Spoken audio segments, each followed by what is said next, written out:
ہم لوگ روزانہ ہی اگر دیکھیں تو اپنی زندگی میں کتنے ہی گناہ کرتے ہیں۔ کچھ گناہ ہوتے ہیں جو صغیرہ گناہ ہوتے ہیں، کچھ گناہ ہیں جو کبیرہ گناہ ہیں، اور اللہ سبحانہ تعالیٰ کی بڑی رحمت ہے، احسان ہے کہ اللہ تعالیٰ ہمیں ہمارے گناہوں کو معاف کرنے کے لیے وقتاً فوقتاً مختلف مواقع دیتا رہتا ہے۔ کبیرہ گناہوں کے لیے توبہ لازمی شرط ہے، لیکن جو صغیرہ گناہ ہیں اللہ سبحانہ تعالیٰ ہمیں بہت سے ایسے مواقع دیتا ہے جن کے ذریعے سے اللہ تعالیٰ ہمارے صغیرہ گناہوں کو معاف کر دیتا ہے۔ 10ویں محرم کا روزہ، یوم عاشورہ کا روزہ، یہ بھی اللہ کی طرف سے ایک اپرچونٹی ہے کہ جس کے ذریعے سے اللہ سبحانہ تعالیٰ ہمارے گناہوں کو معاف کر دیتا ہے۔ صحیح مسلم کی ایک روایت ہے کہ جس میں آتا ہے کہ نبی صلی اللہ علیہ وسلم سے جب 10ویں محرم کے روزے کے بارے میں پوچھا گیا تو آپ صلی اللہ علیہ وسلم نے فرمایا یکفر السنۃ الماضیہ، کہ یہ پچھلے ایک سال کے گناہوں کا کفارہ بن جاتا ہے۔ یعنی جو شخص بھی 10ویں محرم کو روزہ رکھتا ہے، اس روزے کی وجہ سے اللہ سبحانہ تعالیٰ اس شخص کے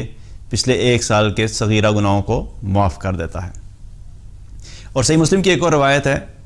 جس میں آتا ہے کہ جب نبی صلی اللہ علیہ وسلم نے 10ویں محرم کا یوم عاشورہ کا روزہ رکھنے کا حکم دیا تو صحابہ نے عرض کیا یا رسول اللہ، یہ دن تو یہود و نصارہ کے نزدیک بھی تعظیم کا دن ہے۔ تو آپ صلی اللہ علیہ وسلم نے فرمایا کہ اگر اللہ تعالیٰ نے چاہا تو اگلے سال ہم 9ویں کا روزہ بھی رکھیں گے۔ یہودی اس دن کی تعظیم اس لیے کرتے تھے کہ اللہ سبحانہ تعالیٰ نے موسیٰ علیہ السلام کو اور بنی اسرائیل کو 10ویں محرم کے دن فرعون سے نجات دلائی تھی، تو وہ اس خوشی میں اس دن کی تعظیم کرتے تھے۔ تو آپ صلی اللہ علیہ وسلم نے یہود و نصارہ سے مشابہت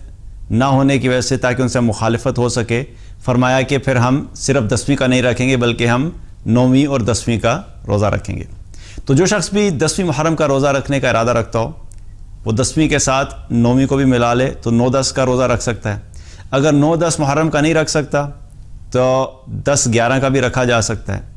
لیکن اگر کسی مجبوری کے تحت کوئی انسان یہ کہے کہ میں صرف ایک ہی دن کا روزہ رکھ سکتا ہوں تو وہ 10ویں محرم کا روزہ رکھ لے۔ اللہ سبحانہ تعالیٰ کی رحمت سے امید ہے کہ اللہ تعالیٰ اس کے ذریعے سے اس کے پچھلے ایک سال کے گناہوں کو معاف کر دے گا۔